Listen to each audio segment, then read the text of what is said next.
It's awful. And I do not understand for the life of me how you can sell this. I really don't.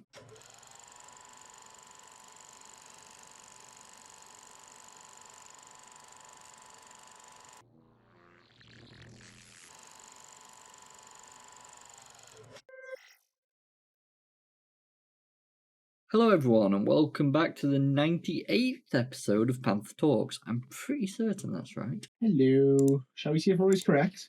Yeah. Place your bets. Place your bets. Yeah, Odds correct. are 4-1. I'm on spot on. I'm spot on for a change. It's good to know. For a change indeed. We missed our Christmas episode last week, which primarily due to things going on that were outside of everyone's control, illness and everything else. Sometimes shit happens. There's nothing you can do about it. It is Exactly. what it is. We're not worried. Nah, it's summer that just kicks up, and you can't help it. But here we are. We are back for our last episode of 2024. Fingers crossed 2025 will be a better year. I can't promise anything. Rory needs it. Yeah, I do. I could really do with it. But yeah, to be hopeful, that's what we're all hoping for, I'm sure. There's so much that's gone wrong this year. Even in our space, which is the gaming space, we're hoping for massive improvements. Gaming's not been great. Like, we've had a couple decent things released and a few good games released, but overall, yeah, it's been quite the shit show. Yeah. But we last year, which was our first like proper year on YouTube and doing this podcast, we created a little list where basically we did our top 5 of the year and top 5 worst. And we were going to do something similar this year. The problem was with everything that was going on last week, we just didn't have the time. Yeah, it was not possible. So I created something a little different. I'm now going to switch over so people can see. So using GameSpot because they actually are useful for something, which is just stating exactly what games released this year. Like we've been live for what, less than 5 minutes? You're already calling someone out? Jesus, man! Tell me something different. Like, tell me something Take it easy. The last episode of the year. Exactly. I am. But yeah, they are good for this sort of thing. They track every game that released throughout the year. The only problem I had with it, and the thing I was trying to keep away from, it's always a problem, was re-releases and remasters and DLCs, things such as that nature. I didn't want to really cover.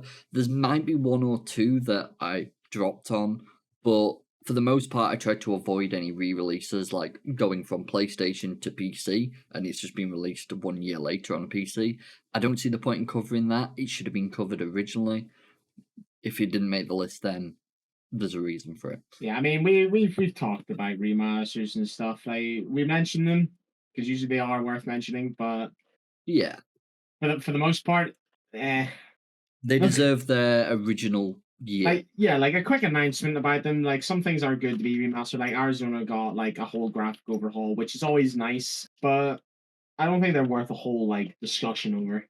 No. It's pretty much the original game, just with a bit of a graphical upgrade, possibly some tweaks to any bugs that needed fixing, and that's about it. I don't expect more than that at the end of the day, but I don't think they should be put, as me and Will have said many times throughout this year, we don't believe they should be put into that year's rankings. Categories. Yeah, if you've got a remastered category, fair play to you, and that's where it should be. Other than that, keep to yourself, move away. So, I gathered a list last night, working through, of a bunch of games that officially released this year. I have to say officially released, because some of these games have been out for quite a while. You might notice 7 Days is on there, Satisfactory 1.0, because it only recently got to 1.0. Games like that. So, you're going to notice a couple that you're probably going to think, well, that's actually been out for longer. No, it's only really coming to 1.0, which is technically official release. So that's kind of where I'm running with that. You might see some exceptions to the rule. If there are, I do apologise. I just kind of took what I could find that were actually interesting of the bunch. At the end of the day, like the main point of this, we're not here to like anything about anything else. It's just our opinions. Yeah, exactly. You agree. You know, you understand where I come from. If you don't agree, That's your opinion. Yeah, You might I put mean, like some games that we end up ranking over others. You might not have done, and the same vice versa. If that's the case, just how it exactly is. that. Now, what I am going to do after this episode as well, in the description, there will be a link to this tier list. And I would be interested, say next week or so, to actually check out what people's opinions are and what other people would actually align these into.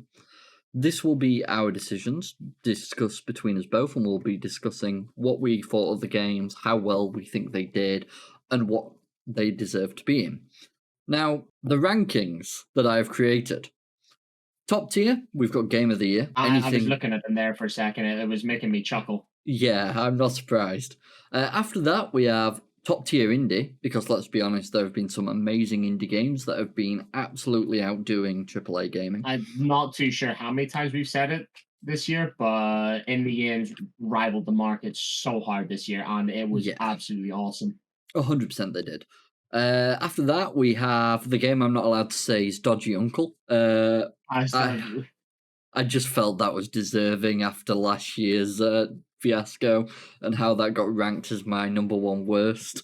It felt so deserving to list it. And finally, we have Quadruple because it doesn't exist, nor will it ever, and that's what I'm going with. So yeah, these are our ranking lists, what we've got to rank them in between, and we'll be going through each game, discussing our pros and cons, what we personally believe, because there are some games. I'm worried there's going to be far, far more cons than there are pros.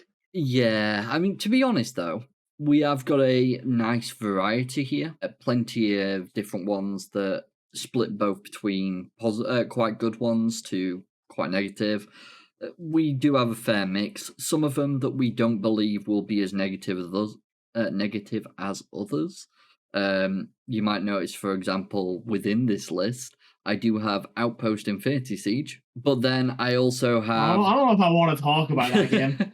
But then I also do have games like Star Wars Outlaws, which, yes, was bad, but it still had some redeeming qualities. Did it? Wow. Yes, if you actually check out the Steam store reviews, you'll be shocked to see. Oh no! It's actually not doing as bad as you'd imagine. Did they update it or something? I have no idea. 75% positive. Not many reviews, mind you, but it is actually standing relatively well on its own. So yeah, I feel like there are some positives and drawbacks to most of these. Some of them they'll just be negatives for. I'll be honest. It's not been a great year, and this is honestly for me and Rory, given like our love for games, which has been mentioned a multitude of times in the last 2 years now, almost. Over 2 years. It's 2 years on January. No, let me check. You might be right. Where's the about section? Oh, these are pure ones. Oh, here we are. No, you are correct. You are correct. 15th of January. I knew it was the start of the year. Yeah. So yeah, literally so close to 2 years. But yeah, as I was saying before I forget what I was saying, like how it happens all too much. We've mentioned so many times how much we love games, and I think I can say for us both here, Roy, that this is gonna hurt doing this. Yeah, because we both have such a love for games. Like we play games on a daily basis, all day, every day, as much as we can, basically. Yeah, honestly, that is. It's gonna be tough talking about this and like how poor of a year it was. As I said, there were some really good games that came out. Like I think you and I have put a ton of hours each into Stalker 2 each. Oh yeah. Just as one example. Yeah, it's been an absolutely brilliant game, and there has been great releases. But when you put it at a ratio, yeah. Well, I think good this games is going to bad. Very, very, very bad. So let's move into this before we say anything further and discuss any of these games. Let's move straight forward. So we're going to start from top left to bottom right. I feel like that's the best way to do it. These are all randomized in what order I put them in, because I'll be honest, I downloaded all their photos and then just highlighted them all and pressed upload. So we'll work from this. So to start with, Will, this is one that you're going to get to talk about more than me. 7 Days to Die. it was one of the ones that broke the mold of the rules I created, because 7 Days to Die got its official... It had its official release, yeah. Yeah, it had its official release, so it did kind of hit that rule, but the reason it popped up for me was it officially released on PlayStation, so I wasn't certain about that. That is true. It was not on PlayStation beforehand, and then Xbox actually had to rebuy it because I think it was a different publisher. So something they weren't able to just give them the keys, but they got like, what kind of discount was it? I don't remember the discount. I think it was like 20%, something like that. It was decent, I think, but yeah. Still a bit shit that they had to rebuy it. So I think they actually got a decent discount, to be honest. Yeah. I mean, the 1.0 release, though, is going to be the major talking point, obviously. So what do you think about that update? Was it big enough and actually brought enough to the game to be able to clarify it as one of these amazing updates? I've played so much 7 Days to Die before it, and I think it was Alpha 18 or Alpha 19 was my favorite. Yeah. And I didn't really play too much of the full release. To be honest, I would put it as a mid-tier game. So is AAA meant to be our mid-tier? Yeah, AAA is our mid-tier. So and that's what I would put it at. You know, you're getting ahead of yourself here, mister. Okay. But solely because of they are constantly updating it, which it means they're adding more content, they're fixing things that are wrong with the game, which there is a lot. Yeah. But the main factor for it is its replayability. Yeah. It has so much of it. And just to give you an example, I will give you a shocking number. I think I already know where this is going. 2,166. That is how many hours I have played 7 Days for. Yeah. It had you can play it in so many different ways. There's so many different trees to go down where you can go into so many different not like the smaller part of a tree. Yeah, I'm trying to paths. I can't think of the word. Yes, you go down a different path each time because unless you put hundreds of hours into one run on just base XP level, you will not get every perk. Yeah, that makes sense. So it means you can start a new run. The early game is pretty much the funnest in it as well. Late game is really fun fighting humongous hordes in your crazy built base. But starting fresh is definitely the funnest, and especially with friends and just going around trying out different builds. It's just fun. It's the replayability that puts it up there, which is why I would bump it up one from where you've put it. But then I have to question that. Do we bring in to the fact of how the developers act and the things they do? That is true. So, wouldn't that keep it around mid-tier overall? But I think we should be rating slightly on biased the game's merits and just go the game rather than the developers, because if you go down that route, Hogwarts Legacy would be quadruple A. Yeah. Well, no, actually, the devs weren't too bad. The devs weren't, but it was the other stuff that we don't need to mention because we've talked about it. Yeah. So we'll rate without devs, because if we do that, I think we should go solely based on the game. Yeah. If we mention a Ubisoft game, it's going to get straight to the bottom, which I mean, it was going to anyways, but but it would get annihilated due to developer action, and that's I just want to chime something in here real quick, just because you seem to be very angry anytime we record anyway, because certain people do things to annoy you. I was watching a TikTok, and some guy pronounced Ubisoft as Ubisoft. Don't get me started on those people. Sir, it is a U, not two O's. I immediately scrolled. Don't worry. Anyway. So, next game, Astro Bot. I don't think either of us really know anything. You probably know more than me. You probably had a quick nosy at it. I did. I have no idea what it even is, to be honest. To start with, it's PS5 exclusive. Classic. Which, obviously, game of the year. We've just stated we can't allow that to impact our opinions. It's just got to be on the games and how they work. I would like to revert. Okay, so that's going down. So, what do you know about this game? Astro Bot is basically a action adventure platformer. That is it at its bare bones. It's a nice looking game for what such a basic concept is. Thank you. But you had it, and then you sort of just. Yeah, I had the beginning of the word, and then I just lost it. So yeah, for a basic concept, it's really nice looking. Just to actually pull up here. If I actually pull up some screenshots and things, you can tell it is a really, for what it is, it's a nice looking game. Graphically, I can't fault it. That looks really weird. That screenshot. Yeah, it's a really weird screenshot. I know. Here's a better one.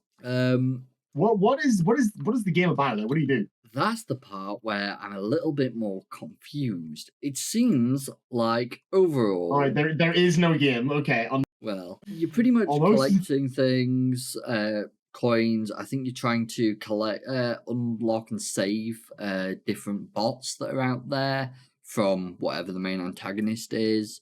As I said, it seems like a nice enough game. There's some really cool elements to it relating to the controller itself. It's pretty much though there to be the advertisement. Would it be fair to say it's like a chill run around, just collecting and like, what's the word for like being in the environment, not enjoying, but like more in depth and enjoying, if that makes sense. Exploration.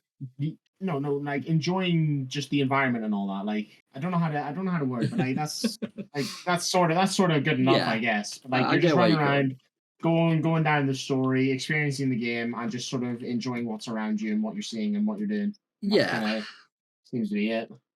Pretty much. That is one definite way to look at it. Another thing, though, that I do need to mention with it, it is pretty much there to advertise the use cases for the PS5 and the PS5 controller. That's what it's there to do. It's pretty much like a major advertisement piece. Does not sound anything close to Game of the Year to me. No, not particularly. Not at all. You can see here, obviously, that PlayStation used some of their IP ownership, which is using the Lombaxes from Ratchet and Clank.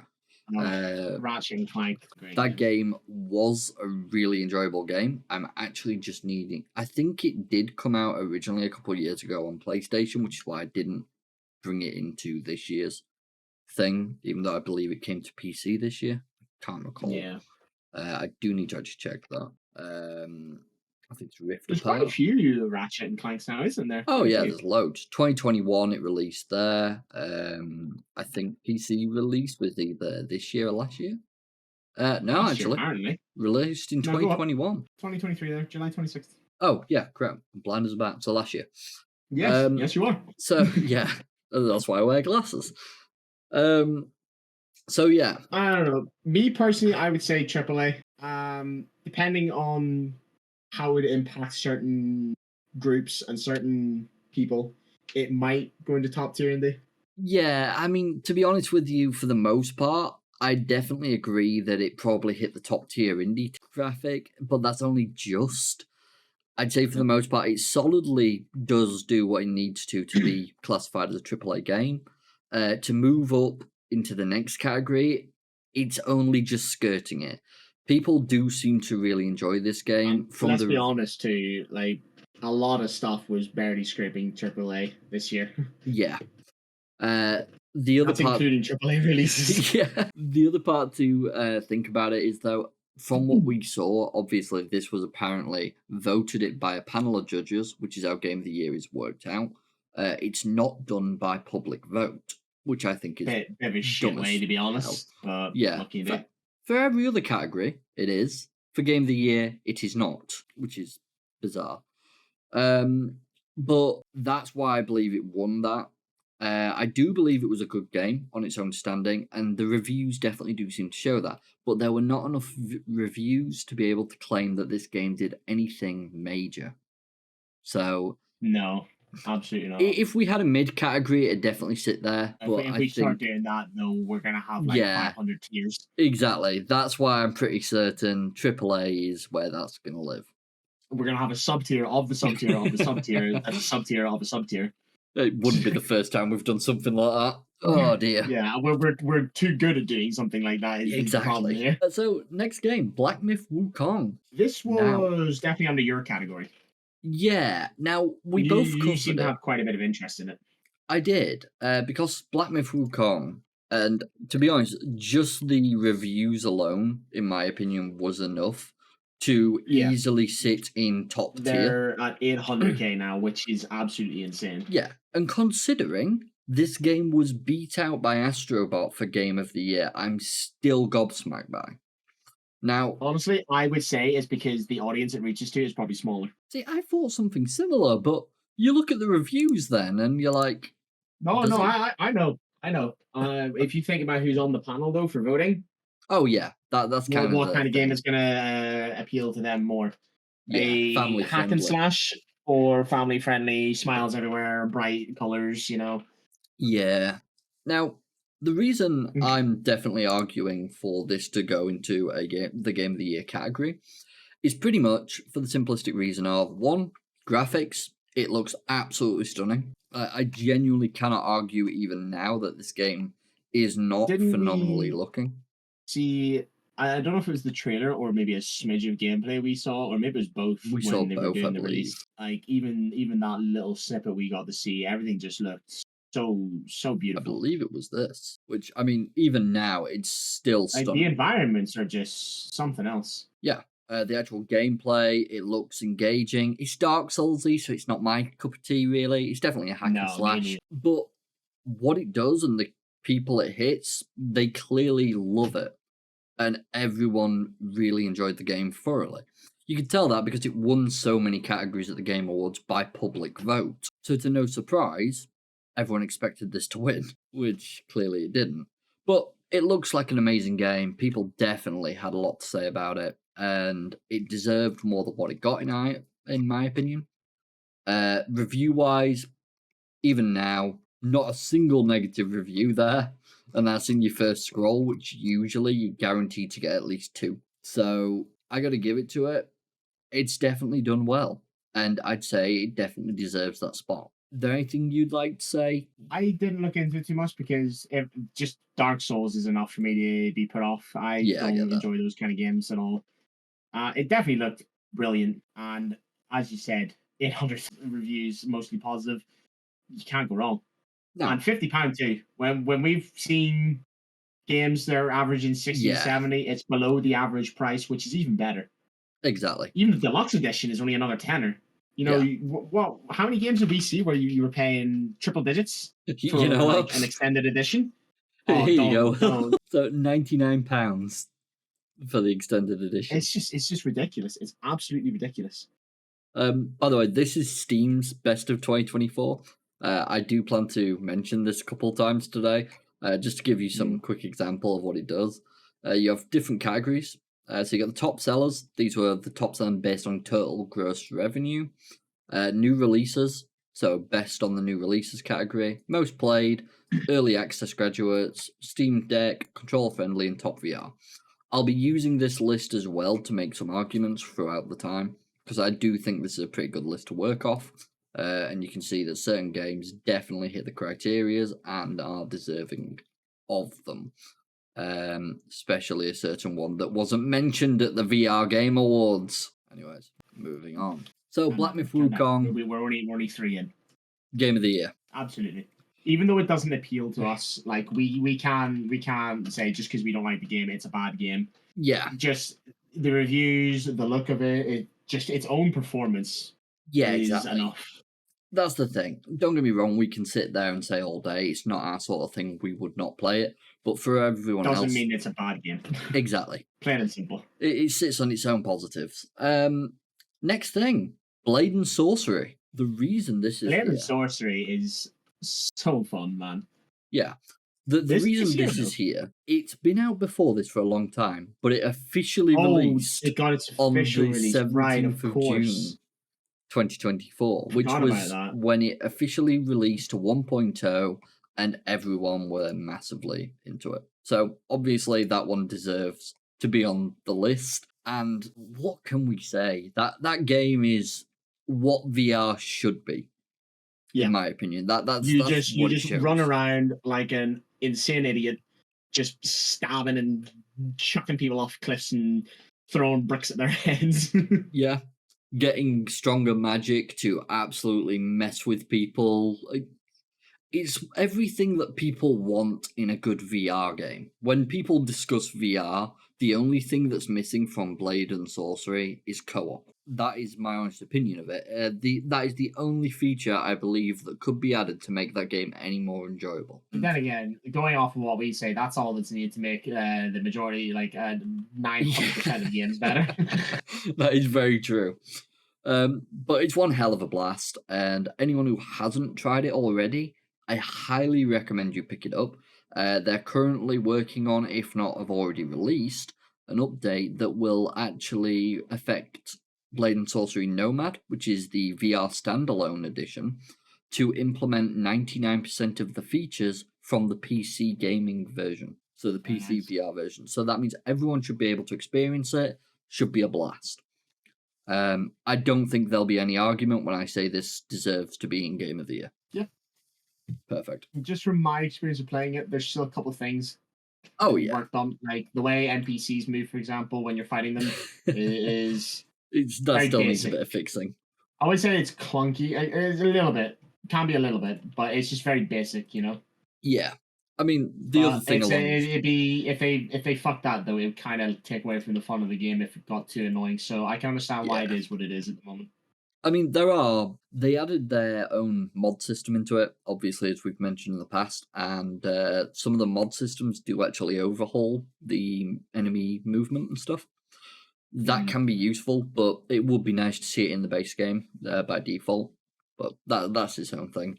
But overall, it's still good enough, even with its drawbacks, that makes me still go back to that game quite often. So I have to say, it's definitely a lot better than I thought. Unfortunately for me, I won't be playing VR for probably quite a while because the headset I have is it's too old. It's had its time, hasn't it? Yeah, everything it's so easy for stuff to start lagging and stuttering. Yeah. I know what you mean. It's just such an old piece of gear. That's it. Yeah, it is. So, sir, I think we might finally start filling up the bottom categories. Call of Duty Black Ops 6. Now, I'm gonna sum this one up real fast. How about that? I'll see if I've got anything. I'll see if I've got anything to add to this. Let's see. Basic bitch done. I have some things to add. No, it's too similar to the previous games. Sure, they've added a few things. Who the hell gives a damn about Omni movement? You just look stupid now when doing anything. Yeah. Bring back dolphin diving. That's all we need. I guess they kind of had dolphin diving. Yeah, kind of. But honestly, it's Call of Duty, man. It's been done again and again and again. I think we had our fun whenever we were younger and we played it. Yeah, World at War. That was World at War, man. That was the most enjoyable experience. It's just the same thing. It is. You are very much correct.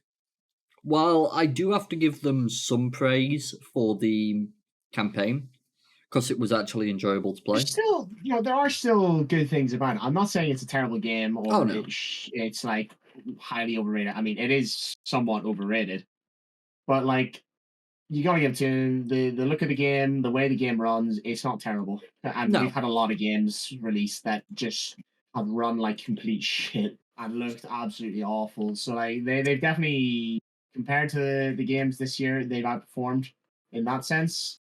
It's just I don't get how people can keep playing Call of Duty. You see, we have a slight problem because when me and you played, which was when it first released, pretty much, it was standing pretty well. What's happened to? Oh my dear God! Yeah, and then you wonder, what happened?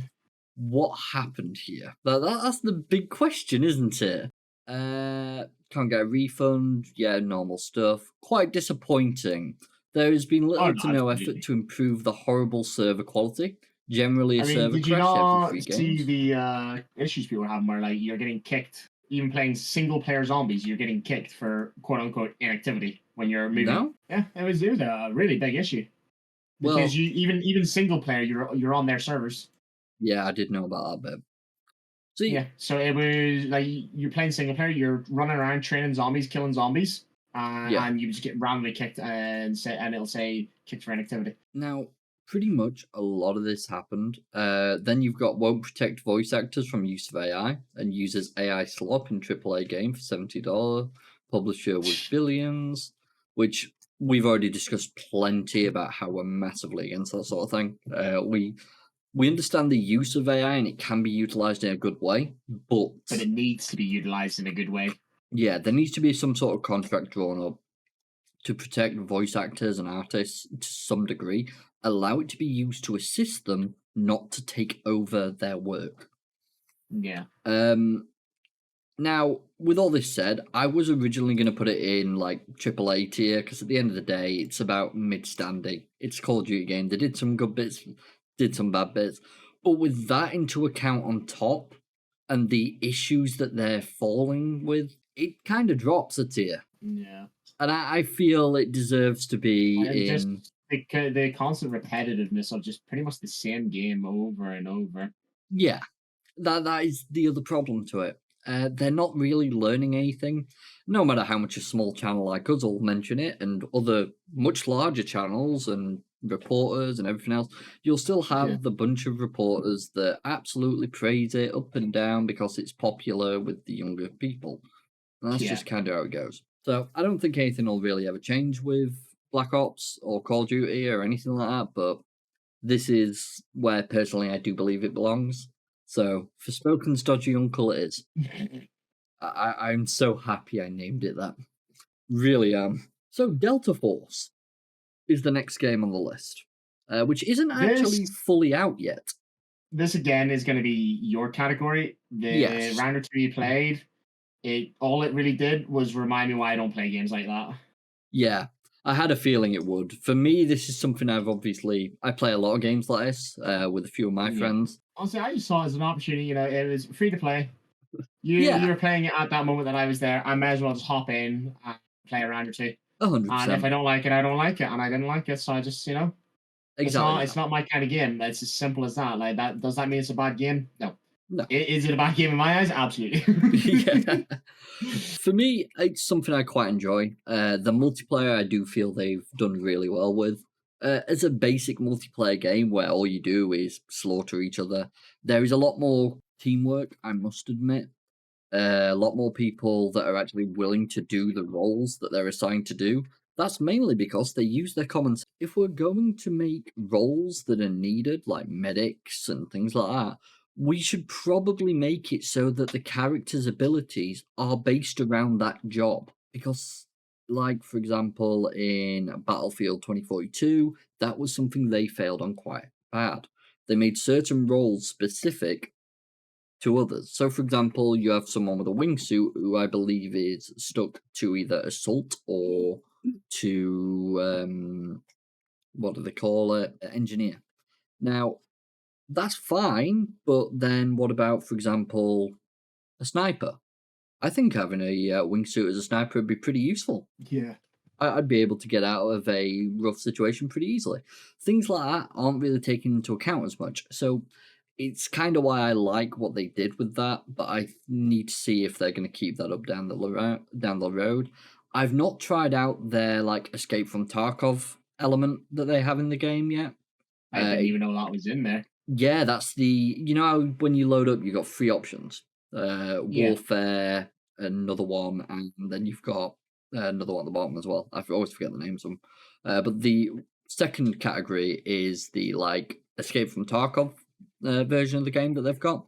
Same engine and everything, but it's just you gather loot, you kill each other, you take loot, so on and so forth. Upgrade a hub and all that shit. It looks pretty fun. From what I've heard from people, the way the game works, I would say it's more of a battle royale, to be honest. But you still extract the loot rather than just go in and win the match. You it's also like a mix of two, I guess, from the sounds of just from like the way I saw the game works. That's how I would say it. It's like, well, it also has some missions for you to complete.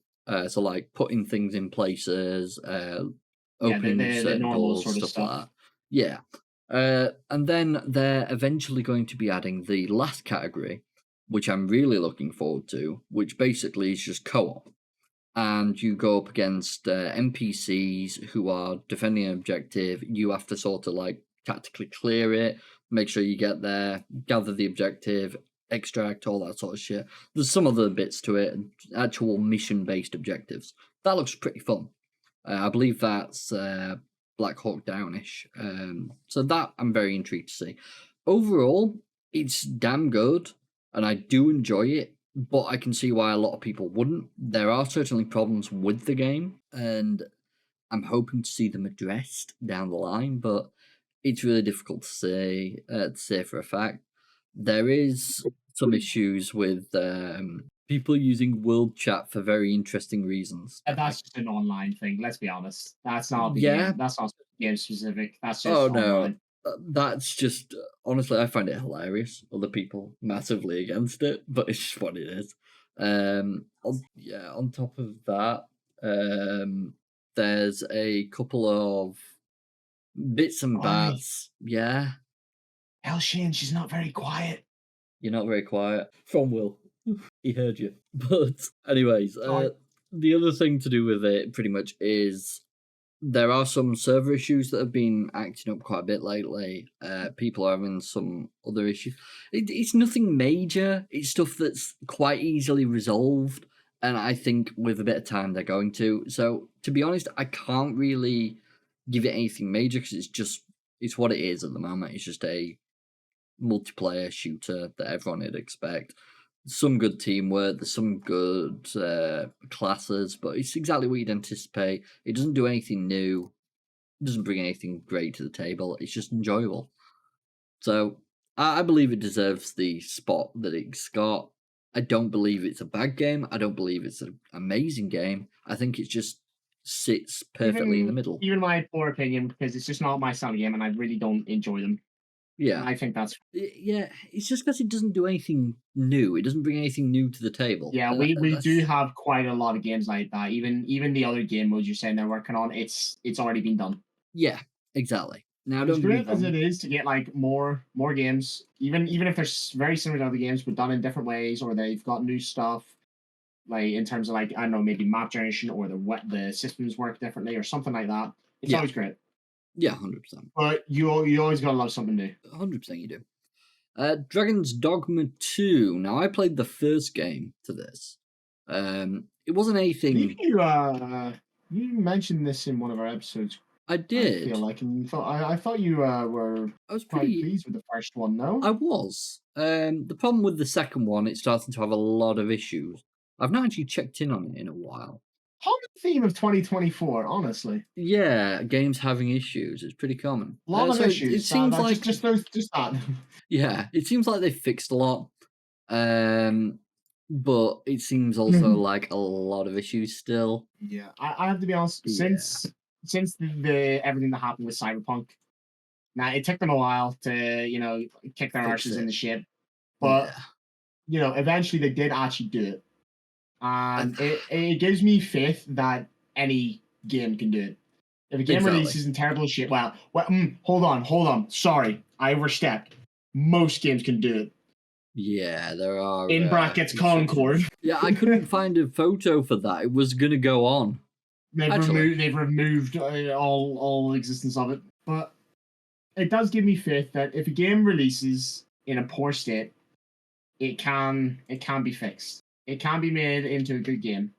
Cyberpunk, I will say it again and again. Oh, hello. Sorry, it's all right. My PC froze up. Oh. That's not good. I'm dealing with fucking idiots. It's all good. So you'll say it again and again, and that's all we got up to.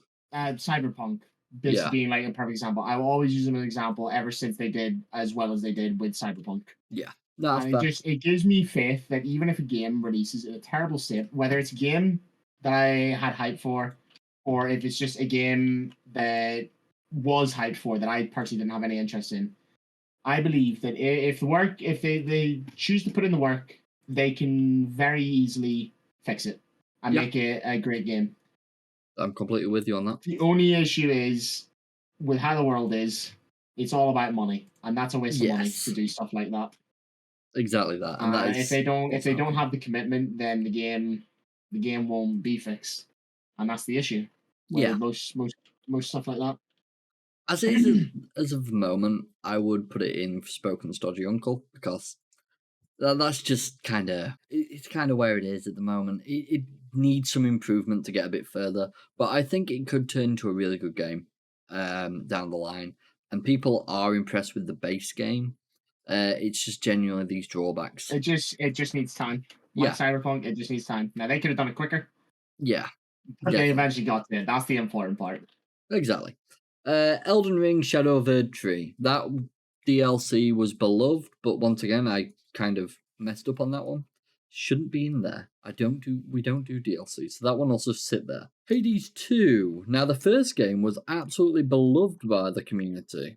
To be honest, even I played a bit of the first game. It was really enjoyable. It's clear that it's got a very big community for it. Typical roguelike system. People love it. Just to be straight up. Graphically, the style is really nice. It feels very much Don't Starve-y, but I tried Don't Starve with some. I tried Don't Starve together because I just wanted to try. I had it. I feel like Shane gifted it to me, to be honest, quite a while back. I think she did. Yeah, and I tried it, but it wasn't my kind of game. No, very much so. But this is a roguelite. You're basically fighting. Let her know I did try it, though. I will do. So yeah, it's a roguelite. You're basically just trying to escape from hell. You're fighting your way through, and more happens as you go. It's pretty interesting. The premise is pretty fun, and it can just keep going for a long while. But there's a lot you can do, and it's really enjoyable, the first one. If I was to rate it on that alone, I'd say, yeah, great, fantastic. It's not going to be everyone's cup of tea, obviously, but a lot of people seem to be quite in love with it. Graphically, it looks pretty nice. I can't really see anything negative other than like something changed balance in overall gameplay. It doesn't make me want to come back, unfortunately. It's a bit disappointing. Weapons feel clunky. Those are like the two major points I've seen that are against the game. But for the most part, people seem really into the game, absolutely love it still, which fair play to them. The first one was fantastic. I can't see it being much different. Overall, if I was going to put this anywhere, it's probably going to sit in top tier indie. Because indie games do what indie games do. Yeah, pretty much. Hellblade 2. Hellblade 2. Games, I have no clue what they are. You can really tell I have a select taste, huh? Yeah, you've got a very specific taste when it comes to games. It's very difficult with you sometimes.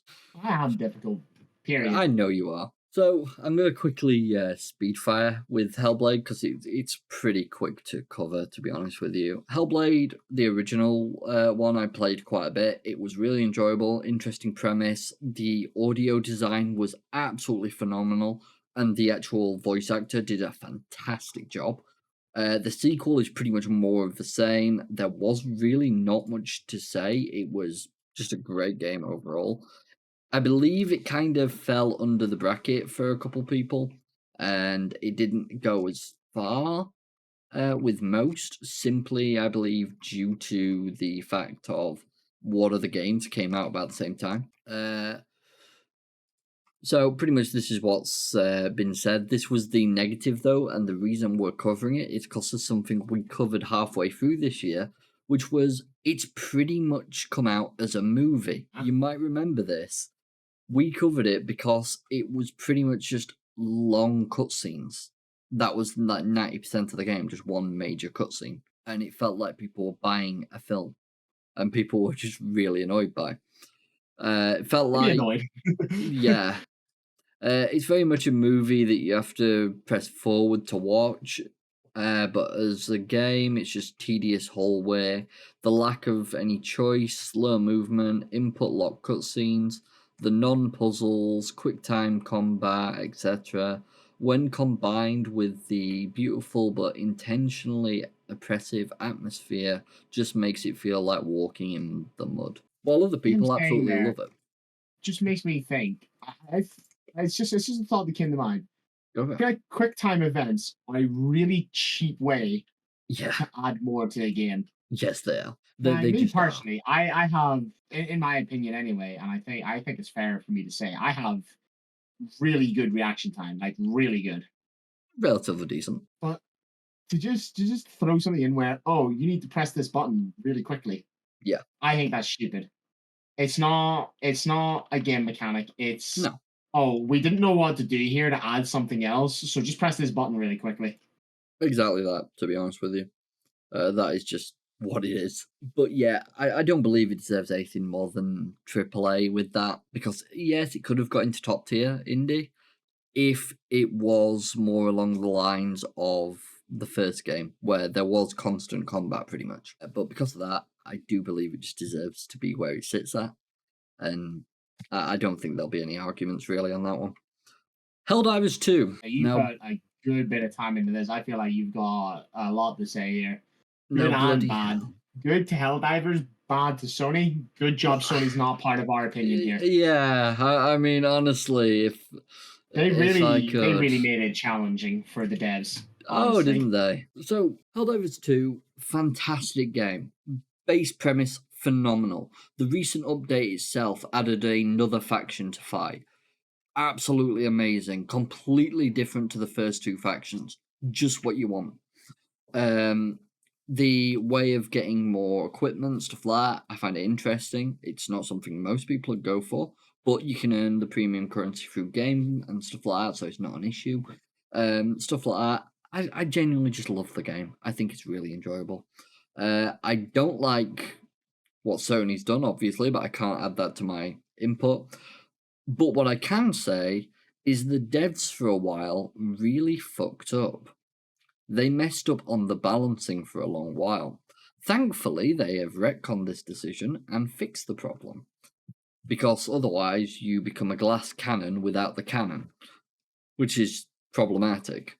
Yeah, sounds less than ideal. Yeah, it really doesn't work in that game. You really just need to be a glass cannon full stop. And that is the only way to really play.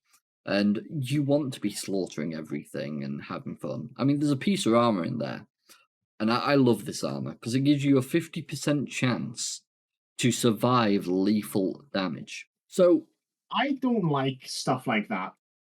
I've mentioned this to you more times than I've been alive days. I hit. Now, there's a reason I love it, though. Is there a way to get it to 100%? Sadly not. Then I dislike it. I disapprove. Yeah, that's because you don't have any luck. I am fucking aware. Yeah, exactly. It's the reason you're losing. Why do you think I play the games Why do you think I play the games that I play? Because I have fucking skill in them. That's it. If I had to play off of luck, mate, I wouldn't be playing. So the reason I enjoy it so much is because that 50% chance always seems to come in just at the weirdest times. So, for example, my friend decided to shoot a hell bomb next to me, which is the equivalent to a mini nuke. I didn't realize. Mini gun though. Sorry, but I had no idea. All of a sudden, I get launched halfway across the map. I survive the nuke. I die to the fall. That's brilliant. Yeah, stuff like that is really amusing. And it always happens in the weirdest way. Like, I got blown up by my friend with a grenade launcher, which because there was bugs all around me. There was no other way. So I got blown up by him, survived that, fell to a 2-meter drop. It's like, oh, okay, cool, dead. I died to the weirdest things imaginable. Stabbed by a bug, died to the falling of pretty much... I basically fell from a doorstep. That's the equivalent of the fall. And it's like, okay, whatever. Get respawned and keep slaughtering bugs, I don't care. But stuff like that I enjoy. But the balancing was pretty much what impacted Helldivers. Now, I was originally going to claim this to be a Game of the Year game because it was phenomenal. But with the drops and the things that have been done, they have damaged quite a lot in regards to community feedback. And I do believe it deserves to be in top tier indie by the end of it. Absolutely. Just from what I've heard you say about it, I have seen so many clips, which is so much better when you have a game that brings a community together. And I believe we covered it in one of our videos. Even PlayStation players wanted the game to be available on more platforms. That was surprising. It was PlayStation fans that wanted players from Xbox to come over. Which so I'm saying it right. You just worded it differently and confused me. Fuck you. Pretty much. Fuck you. What can I say? It's what I do well. But no, great game. Definitely want to see more like it next year. The fact that a game could do that. When was the last time you heard of a game being able to do that? When was the last time I heard of Sony fans wanting anyone access to their games? That sums it up on its own. Yeah, and free VR release. I'm not saying a word. I don't need to. I showed the clips from a guy's video, side by side, the exact same location in PC VR and just standalone VR. That's all I have to say. If you can't make the game look at least reasonable, there is no reason for people to play it. And just to, push this idea, this joke stands up because, quite literally, this is the game. It looks awful. It is. Like, oh my god. I feel like we didn't see it that bad. Jeez, how did it get worse? Yeah, this is just how it is. It's awful. And I do not understand for the life of me how you can sell this. I really don't. So, yeah. Was there not actually a previous Hitman game to this that was VR that was like a hell of a lot better? It's literally called Hitman 3 VR, but it's just a PC. It's just called Hitman 3. You can just plug your VR headset into your PC and then just switch to VR on it, and that works fine. And that is like proper Hitman 3 VR. And that looks the exact same as the base game. But this is the standalone for the MetaQuest. And it looks god-awful. So, yeah, that deserves its place at Quadruple A.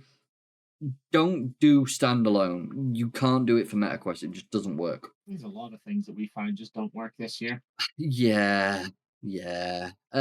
Indiana Jones and the Great Circle. I'm going to find this one a bit challenging because, to be honest, people adore it. And it's definitely our personal opinions on the game that impact it more than anything else, as well as the fact that we found it just quite boring. But yeah, I suppose as I said, it was like mostly everything was basically just the film made into a game. Yeah, 100%. And honestly, I'm going to stick it in AAA. I don't believe it deserves any more. I don't believe it deserves any less. From what you played, and I was there watching it, like it felt very basic. Yeah, absolutely, it looked really good, but otherwise, nothing stood out. Yeah, the combat was. I don't want to talk about the combat. Yeah, 100%. And the storyline, if you're into storyline games that much, I'm sure the storyline is pretty good. Yeah, if you've seen the film that it's based on, you'll probably know the storyline. It's not based on any film; it was just that beginning bit. Was it? Oh, yeah. Lego Horizon Adventures. I think that's just laughable at this rate. Yeah, can we get a quick review rate on Steam for that? Yeah, sure. And then we just end it there. To be honest, I think that might be enough to do so. Mixed, 57%, 54%, 204 reviews. And then I'll pull up our Old Faithful. IMDb. I don't know why I don't just keep this open every episode. 58 people playing. Now, out of curiosity, I want to check the new Lego Star Wars. What was it now? I forgot what it called. Skywalker Saga, weren't it? They have more people in. This released when again? 27th of this. Oh wait, no, that's last. 5th of April 2022. This released 2 years ago. 2.7 years ago, and it has more players. So I think that just says everything. Getting a quadruple A where you belong. Yeah, Once Human. Absolutely. And I said it as well when we talked about the Lego Horizon in a previous episode. Yeah. How do you fuck up a Lego game? Exactly that. I mean, it wasn't. And we did find the answer. Guys. It was a different team that made it, and that just goes to show only one team can make Lego games. Exactly that. Once Human was actually quite enjoyable. Weird to see, very different from usual, but I don't believe they did enough to really get themselves outside of the AAA category. They were having server issues, things like that. I played a smidge of it. For me, it was very boring. Yeah, I quite enjoyed it. I played with a few friends and even my partner. We had a good laugh, but there's nothing more. It's probably one of those. It's you need to play with someone if you want to do anything in it, because it's 100%. Quite boring on your own. It's very slow. It just doesn't feel like you're doing anything. Yeah, I'm very much in agreement for that, to be honest with you. AAA is pretty much going to be filled. I'm going to be honest here. Yeah. That's another one I didn't actually want in the category. Infinity Outpost Siege. Not a great game. Where do you think it belongs and why? I think quadruple A is a little too harsh. I don't, just from my experience, I don't think it deserves AAA. Okay. It was tough. It was terrible performance on release and for quite a while after release. Yeah. There were quite a few annoying bugs and glitches. The generation of the maps are there's 5 generations and that's it. So it's there's very little to actually do anything with. So people seem to be having more fun with it now than what they did at release. I would say maybe after enough updates, maybe something will happen with it. From my experience of it, it was meh. at best. Yeah. But it was just running around, shoot like 5 enemies, and then go to the next level. And that was it. That's all it felt like you were doing. Sounds about right. So Forspoken? And it was very boring. Yeah. Okay. There needs to be more. Whenever I saw the trailer, it looked like you were making some crazy tower defense shit, and you were gonna like be running around trying to loot the level whilst also having to come back to your tower and make more defenses to fend off the harder waves. It was nothing like that. Yeah, I mean, at least we know they know how to make a good trailer. Yeah. So the next game, Will, is Pacific Drive, which I own, but I've not played enough of to really give a concrete review. This had a ton of good reviews. No? Yeah, it was beloved. Yeah. People absolutely love it. They thought it was graphically really great, atmosphere fantastic.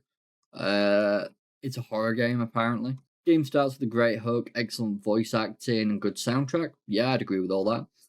Procedural generation tech that recreates the world as you explore is some of the best I've ever seen. That's really good reviews from a negative review, I must admit. And the many deep tech trees for the car and equipment upgrades promise a lot of fun. The basic game loop starts out pretty solid, navigate the world to chart out a route to the next story waypoint, all while scavenging resources and dealing with typical car-related faults. Return to the garage for repairs, upgrades, new inventions, and a story update for a new objective.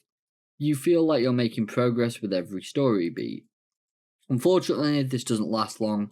Resources are not scarce, and it's easy to fill your garage storage with more stuff than you can possibly use. So basically, they kind of overload you. Overall, though, people do really seem to enjoy it, and I can't bring myself to really give it anything too bad, because obviously it's got a few bumps and grazes that's expected. But overall, a lot of games this year, dude, so we gotta be a little chill.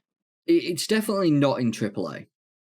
I would definitely think about giving it top tier indie, because it was going to be one of those games that definitely was on track to hit Game of the Year, and it was absolutely beloved by people.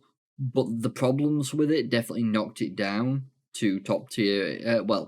To be honest, a lot of the problems, from what I'd heard from a few people, were enough to knock it down. The sad thing about this year, though, is that was the case with a lot of games. Yeah. Like, there was so much potential this year. So many things could have been so good. Oh, 100%. But it did not go that way. Oh, no. It's really, to be honest, a problem in itself. That so many people are just based on... so many things are just having this issue. It's like, come on, you've been making games for how long, developers? Come on, guys. Paint the Town Red. It's just fun, mindless violence in a VR game. Excuse me, sorry. It's fine. So I'm putting that where it belongs. It's fun, it's mindless, it's violent. Cool. I enjoy that. And that just is reaching out to us with open arms, you know? Yeah, exactly. That's why I put it where it did.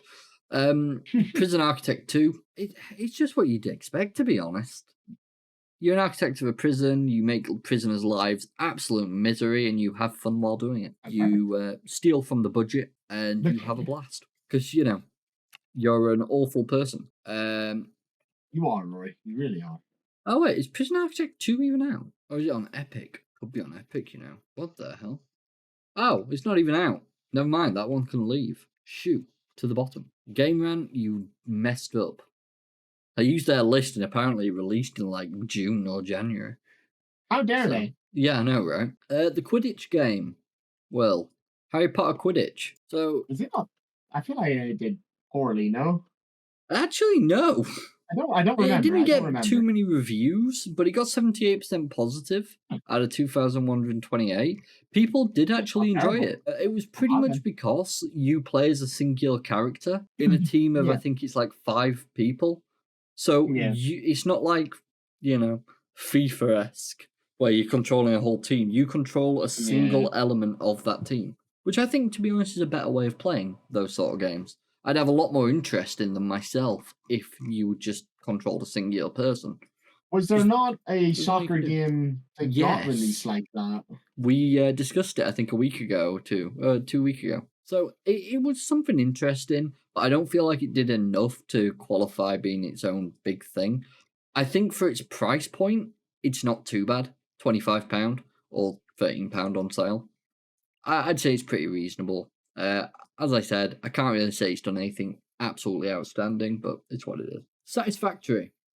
This is one of them indie games that I really got into. Literally, you are just creating a factory for the sake of creating a factory and then making that factory more self-sufficient and just continuing this. One word. What? Again. Yeah. You just keep doing it again and again and again. No. You misheard. Spaghetti. Yes. Spaghetti without the T.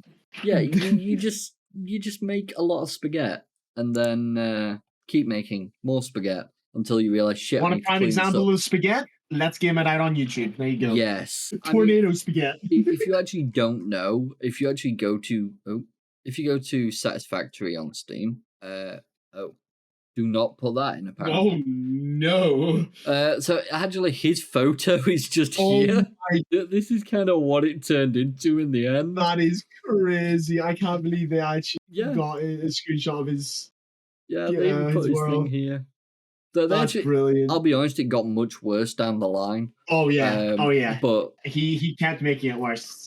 I'll be honest, that game, it's got a really satisfying gameplay loop, and if you play with some friends, you can have just an absolute laugh.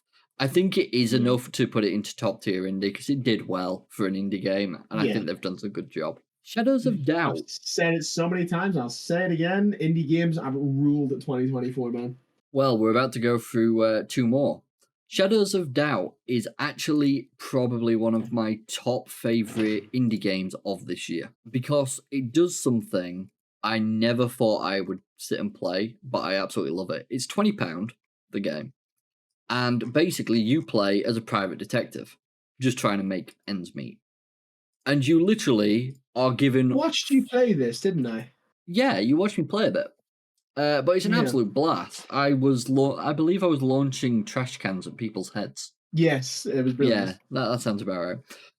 But there's so much to do in the game, and if you're just looking for like problem solving and trying to figure things out in a procedurally generated city with lots of civilians, all AI, constantly with their own like patterns, routines, working at different jobs, going here for a coffee, there's so much to it. It is such an amazing game, and the modding community are insane as well. Honestly, I have an absolute blast playing the game. I think it deserves to be, well, it deserves top tier indie at the very minimum. It's a phenomenal game. There was also multiple ways to go about like what you're describing, like the gameplay of the game. There's multiple ways to go about what you're doing as well. You don't. There's not just like one way that you do it. Not like a set out path. You have many ways that you can play that game. Yeah, I feel like this actually like explains it pretty well. Total freedom. Even a discarded receipt can be the key to cracking the case. Trace the receipt back to an individual location, scour CCTV footage, and match the time up to the receipt to find out who it belonged to. You could even check if someone's called someone recently, break into the basement's call logs, check the outgoing call logs, find out the location there, go to that location, break into theirs, find out what apartment it belonged to. So there's so much you can do. The world genuinely does live on without you as well. People will die constantly. Things will happen. It's insane. And honestly, for an indie game, this went above and beyond what I ever expected, and I absolutely adore it. Top tier indie is the minimum I can give it. And honestly, at a max, I would definitely give it Game of the Year. It was phenomenal. I adore it. Genuinely, but I don't think I can give it Game of the Year with just at the moment. It could do with a bit more support for modding, but other than that, there is literally nothing I can critique the game on. Oh, and optimization, but that's kind of every game on this list I could critique for optimization. So surprising for an indie game to not have like fine optimization. It's literally just, I think, to be honest with you, mate, it's just like when it rains, which is pretty much all the time.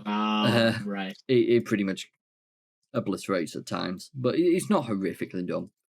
So, Will, next, a game I got you playing, Sker Ritual. Yeah. So you can speak a little on something different. Different from like what I was used to for the South, because it was like just zombies based sort of game. Definitely. We had our fun with it, but it got a little boring at times. But at the same time, it was enjoyable for what we did do with it. I think, to be honest, the main reason me and you stopped playing was we were having bugs with the the second map. drop. Yeah. The FPS drop just made it so difficult to continue going. Yeah. And I think if they do fix a lot of that sort of bugs, because it seems to be pretty, well, ingrained into the game, then I think the game will be fantastic. Genuinely, I really do. But I'd say I'd give it AAA at a bare minimum. It does what it needs to. It just needs some improvements, and it can get a lot better. Yeah. Skull and Bones. If I have to say a word about why it's there, there's something wrong. Literally nothing needs to be said about this. It was an absolute mess. Yeah, it really was. What was it? A mobile clicker, right? That's the game we're reviewing right now, yes? Effectively, yes. I mean, I genuinely got into the beta for this game. I screen recorded about half an hour worth of footage, and I watched you play a bit of it now. I showed you the footage in the episode, so we could criticize it. And, well, your opinions were about the same as mine. This was in early February, I think, or Jan. Fucking terrible. It was god awful. I genuinely would never play it again. If I'm right, it's currently on sale. Oh, it's actually on sale for a lot more than I thought it was. It's still mixed, about 65%. There's just not much to it. They basically took all the fun out of the Assassin's Creed Black Flag Pirate Simulator everyone wanted. Yeah. Next game, because I am kind of like pushing ahead now, because I've realized we've been doing this now for an hour and a quarter. We were going at it for quite a bit there with it. South Park. Now, I love the South Park games, but Snow Day is an absolute catastrophic failure. Yeah. It really is. Why would you go to 3D? No one wants 3D. The art style looks absolutely awful. South Park is literally known because it's 2D. On top of that, everyone loved I'd say if they could, they'd make it 1D. Yeah, everyone adored the other games, though. And with this, apparently... I was surprised when you were saying it's a catastrophic failure, because I know the other games did absolutely brilliantly. Well, it pretty much take all the enjoyability out of it. It feels very repetitive, boring, stuff like that. No Matt and Trey. That's a bad Matt and Trey. Apparently, basically, it just feels dead. I really wish they'd abandoned this one, start on a better South Park game instead of releasing DLCs that nobody's asking for. No, hell no, it's actually bad. Please go play Stick and Truth or Fractured Butthole instead. This game is bad. Overall, it just isn't a good game. Rancid, apparently. So yeah, even with knowing nothing about it, would you say they ran out of ideas and were just looking money? Yes. So it's joining Skull and Bones there. Yeah. Next game, Squirrel with a Gun. Now, if I don't have to answer too much, all I'm going to say is you're talking about mindlessly shooting things as a squirrel. As a squirrel, yeah. With a gun. Like, the concept alone just sounds absolutely hilarious. Yeah, it looks fun. Apparently, it's quite enjoyable from what I've seen. All the reviews... I've seen a few little bits of it. Yeah. I've seen a few little bits of it, and it just looks so stupid and so funny. And there was actually a lot of like little hidden secrets for you, like to get the loot in game, like the acorns that you're collecting. Yeah. There was like so many little hidden bits. It wasn't like it was just run around as a squirrel with a gun and shoot people. There was actually stuff to do, and like you had to actually sort of think about it sometimes. It was quite good. Yeah. I mean, people clearly love it. The only negative review there was pretty much they don't have full control support, and that's like whatever. So overall, top tier indie, I feel is deserving. It's done, fun, good job. So we are going to have to go into a bit of detail for this one, Will. Oh yeah, I mean, I've already put. You can just link the Stalker 2 episode, because that's basically what that episode that's a really good idea. I'll put that in this timestamp. Stalker 2, absolutely phenomenal. If you tuned in to that episode where we mainly talked about Stalker, since then there was what was it, Rory? 1,800 files. Yeah, I'm actually just going to pull this up. Or fixes, sorry, with a over 100 gig update, which is. Here we go. I don't know if you've noticed, since they turned A-Life on, there's even like animals and stuff. There are frogs I've not played it yet, but I've heard it's absolutely phenomenal. I didn't get around to it afterwards. I played a small little bit of it because I was some of the mods that I wanted were getting updated, and I realized there were frogs. I was starting a new game. I went to the heli after you kill the 3 guys shooting the guy in the building. He tells you to go save Squint, and he tells you where to stash in the heli. I saw there were frogs in it. You can shoot the frogs. And then, not like 12 hours later, I saw a TikTok of some guy at the giant breathing anomaly. There's just frogs flying through the air getting sucked in. So A-Life is now working, and it made the game better. Yeah. Yeah. I'm just talking about frogs here, let alone the fights. So, 1,800 fixes there. 1.1, another 2 more crashes. 1.1.2, another 4. 1.1.3, another 5. Like, they're not going easy. Like they are really putting in the work. And apparently we should be hoping to see some point soon some more news and about patches and updates. I plan to get some more timing, probably next week, maybe this week. I'm not sure. We'll see. But overall, it deserves its place in Game of the Year for me. I think it's a phenomenal game, and I believe it deserves all what it deserves. Overall, it's just phenomenal. There's not much I can say that we haven't already said in the other episodes. It's so fun. It's enjoyable. It's satisfying. And if you know about the game and the developers and what they were going through trying to develop this game, what more needs to be said? Yeah, to say we gave them leniency on like the issues they had, and then within the first like month, they've already done all this. It's like that just shows you how much developer can get done if they want to. Fair play to them, and deservedly so. I'm actually not even sure what the reviews are on Steam. Let's have a look. 83% positive out of 74,781. Damn good. A few reviews then. Yeah, just a few. Game won't even load, crashes constantly, don't buy this time, Stalker 2 is broken. 29th of December. I see if you actually paid attention to what we've just done, 30 seconds, we scrolled down, saw so many fixes, constant updates, like give it a day or two, you'll be able to play it. I will admit, I've been having a lot of issues with compiling shaders, and it freezes just below the halfway mark. Not had that. I'm gonna have to load it up probably after this episode or something. I don't know if it's the update or if it's my mods. I don't think it's my mods because it's very inconsistent. Yeah, I'm gonna probably wipe my mods before I go back to it, because I want to see how it looks and how it plays without. A good thing about it, if your shaders fail to load, it launches the game without loading them. Oh, interesting. It loads them as you're playing instead, so you don't have. So that is like every other time it fixes itself or has a workaround anyway, a temporary workaround. That's always useful. Star Wars Outlaws. Well, Outlaws was a mess. Yeah, it wasn't great. Apparently the story was enjoyable, which is what you'd expect at the bare minimum from a Ubisoft game at the bare. On top of that, it just had so many bugs and glitches and issues. It was awful from what I'd heard. The gameplay wasn't really designed very well.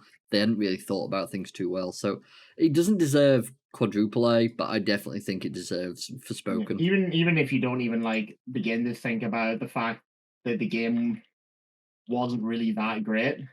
Yeah. The bugs and glitches were enough to just make it a bad game. 100%. I'm fully with you on that. Suicide Squad Kill the Justice League, quadruple A.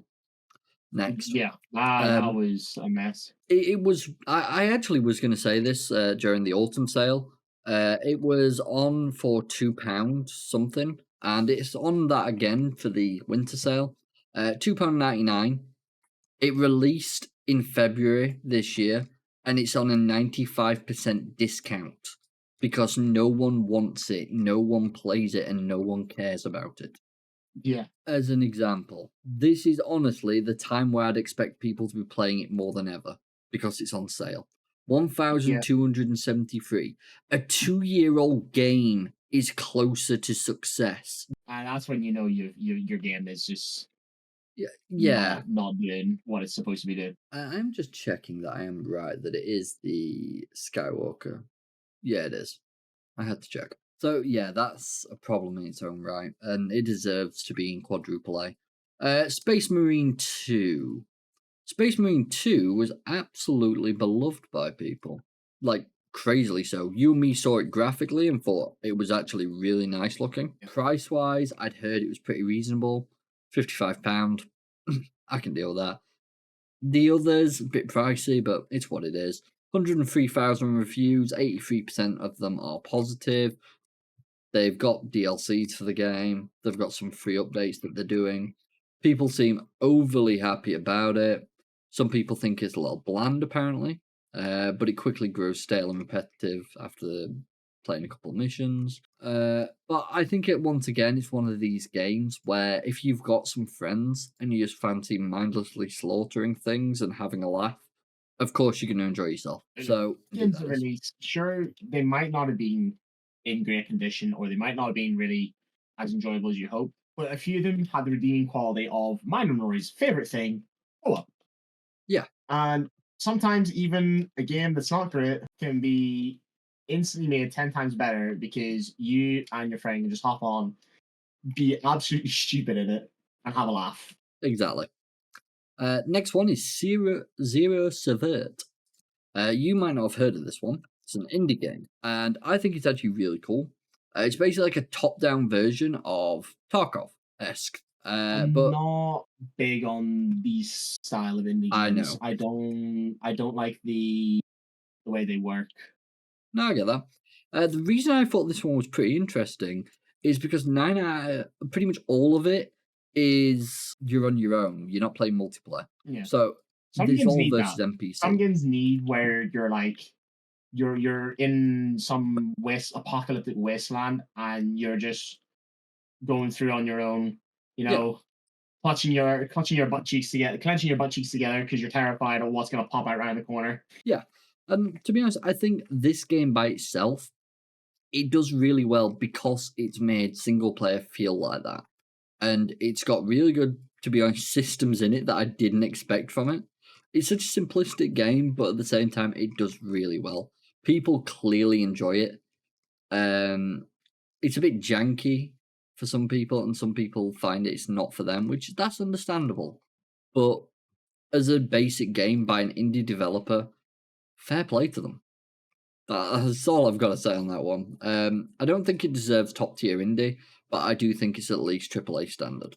It could do with a bit more work before it gets to top tier. So, Will, a game you, me, and my friend Callum played. Content warning. Funny. What did you think about that game? For a few hours of dicking around with your friends, perfect. It was, for me, more enjoyable than Lethal Company. Lethal Company was a bit shit, in my opinion. It was too annoying. Like, you go around, you just randomly die to stupid shit. Yeah. I just felt like there was no way to really do anything about them. Now, whereas Content Warning had like actual ways to like counter pretty much anything. Yeah. I've been seeing more games of this style coming out that are doing a similar thing, where you can actually counter everything, but you need to know how to do it, which I think is the way to go about it. Yeah. That's actually something that was started quite a bit by Lethal Company, ironically. Yeah. But the other thing is about this, I think they realized there wasn't much more they could do with this game or anything that they could really think of. So they did what, in my opinion, was a good idea. And what they basically have done with Content Warning is they have turned it so that they've added full mod support. That way people can do what they wish with it.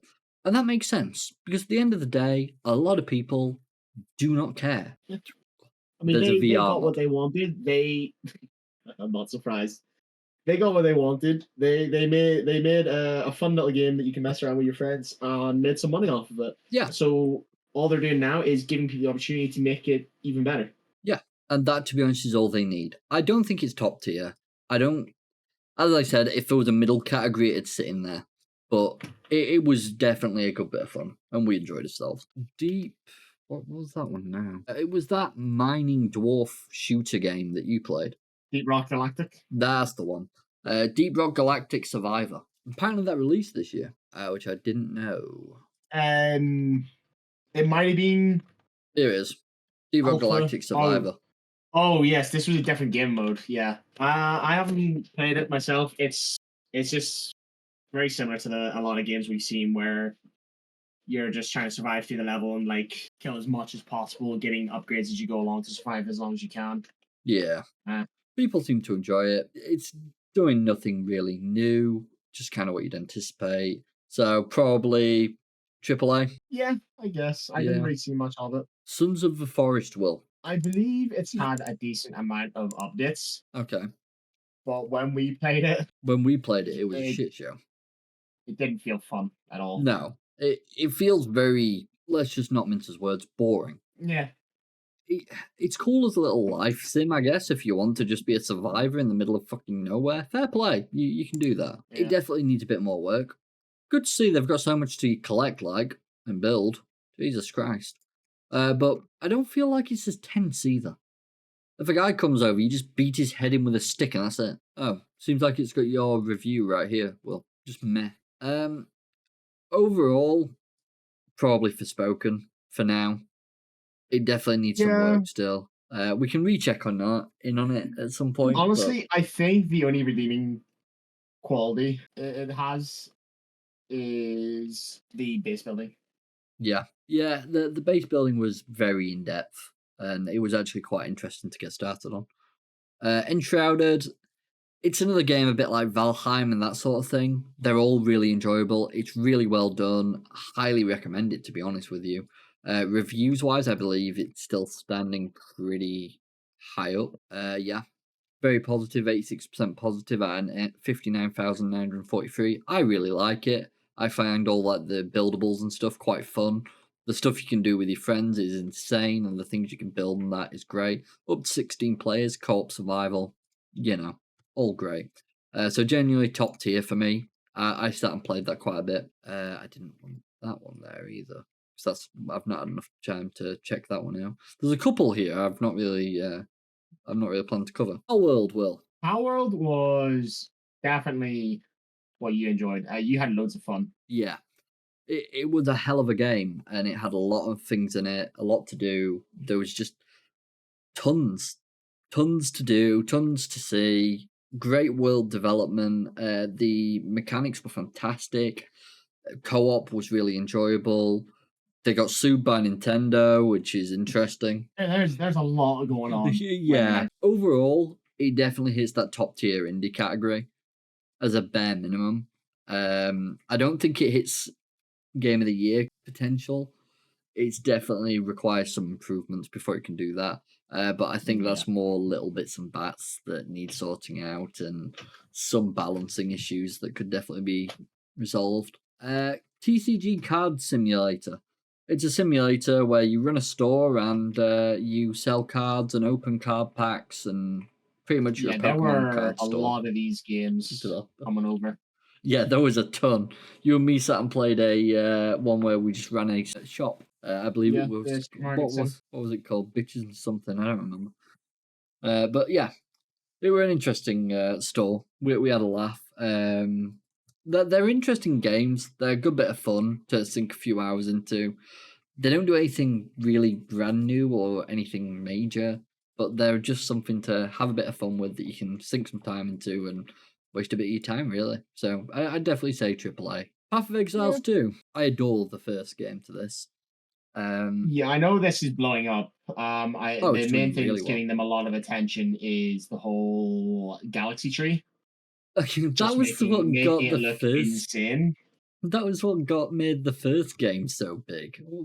What do you mean by galaxy tree, by the way? Well, that's what I keep hearing it getting called. I don't know. Galaxy tree. I don't know. I'm curious. Is it different to what I know it to be? Oh no, it's just the skill tree. Okay, it's the passive tree. I think it's just the way it looks. Like when you're looking at it there, fully zoomed out. Oh yeah. I guess you could say it looks like a galaxy. To be fair though, what I found out recently, so you've got different trees, as I showed you in the first one a little while ago. So this is the passive skill tree. The photo in the middle eventually turns into what's called the ascendancy tree, where basically you pick a subsection of your class. So like as a ranger, I got to choose between I believe it was Pathfinder and Deadeye. and they do different things. You choose which one you want to go down, and then that'll have some perks in the center, which is your ascendancy perks. You get different perk points for that, and they do different things to what these do. But it's all very interesting. I really do love Path of Exiles, and they have made it so much darker, and it's just insane. I absolutely adore the game. I really do. The first one was phenomenal. The sequel's doing really well so far. It definitely just needs its work. It's in early access at the moment. You can see by the player count it's doing well. But yeah, the reason Steam TV doesn't lie. Let's be honest. Yeah, the reason it needs work still, just to be straight and honest with everything, reason it still needs work, there's a lot of things that are still in there saying coming soon and down the line. It's still being created, so it needs its time. But for what it is so far, honestly, I'm giving it top tier indie.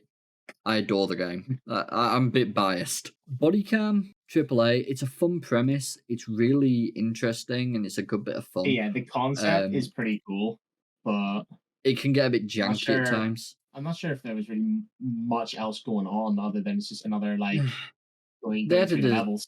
They added a zombie system, and other than that, it's a multiplayer shooter. And that's sort of it at the moment. It's fun, but I'd like more to do.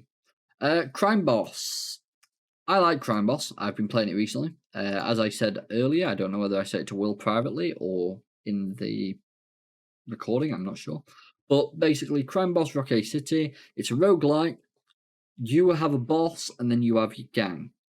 Your boss runs the gang, but you can also be taken out on missions. You're going to be committing heists, and you're also going to be fighting in turf wars.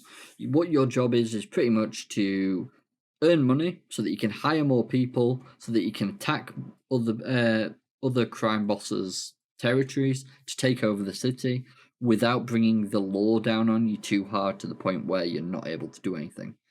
An example of this, I robbed a bank, managed to take all the stuff from there. I then gave that money to another crime boss. They left the city, leaving that territory unowned. I then went and took that territory. Useful ways to get away, to get around things without bringing the law onto your doorstep. It also then attracts them to that person's attention instead of you. And it basically, if your boss dies or you can take out on a mission, then you have to start from scratch. If you take them on a mission, though, you have plus 50% to all money you earn. So it's worth it. It's a great game, really interesting premise, very Payday 2-like mechanics and systems. I really think it's pretty cool, and I'm really interested in playing more of it, so I think I probably will be. I don't think there's anything major to it, though, so I am going to stick it in AAA overall. So, Will, we're on the last game. Oh my goodness. And we know where it lives. Concord. What can we say about a game that didn't even last a week? Yeah. And the company didn't even last 2 months. 2 months. Do we need to say anything? Like it said, it everything that happened with it is enough. Like yeah, we're just being shameful if we continue. You know, there's punching down, and then there's like digging up a corpse and just like assaulting it. Below the belt here sort of scenario. Yeah. At this point, we're basically like just assaulting a corpse. It's not very fair. So you know what? Yeah, I agree with that. So yeah, that's our end review for the year. I can actually save this just there, so I will actually download that image and stick it into our Discord. But yeah, I think that's been pretty interesting to see. It's been interesting to do, and as I said, I will stick the list in the actual description so people can make their own. Would be interesting to see what other people's opinions are of the games that have released this year that we have decided to put into our list. And if there are any others that you think we may have missed, please do let us know and let us know what your opinions are of them. I think it'd be quite interesting to see. But overall, this has been a lot longer of an episode than even I thought it was going to be. It's the end of the year. It's justified. Yeah, there's a lot to talk about. 100%. It was a longer episode, but we missed last week, and on top of that, it's the end of the year. And to be honest, it's it's been a hell of a year. It's been a hell of nearly 2 years for us. We've really enjoyed it. It's been some really good fun. We've discussed so much stuff over the last 2 years. It's actually kind of insane. Yeah, and the fact that it's been 2 years. Oh, yeah. It's crazy. Honestly, it just really is. But fingers crossed with all that's done. And considering we've done this now for 2 years, I think this is going to be a part of what we do now, pretty much annually. Just make a list of what we've done throughout the year. I think it'd be quite interesting. But yeah, with all that said and done, I think we'll end the episode here then. So yeah, thank you all for watching. We hope you had a great Christmas, and we hope you have a great New Year. We will be back next week, fingers crossed. With a new episode. We'll see what we discuss then. Should be interesting. And fingers crossed to a much better year moving forwards. So thank you all for watching, and we will catch you all in the next episode. Bye for now, guys. Thanks for sharing, guys. Have a good New Year.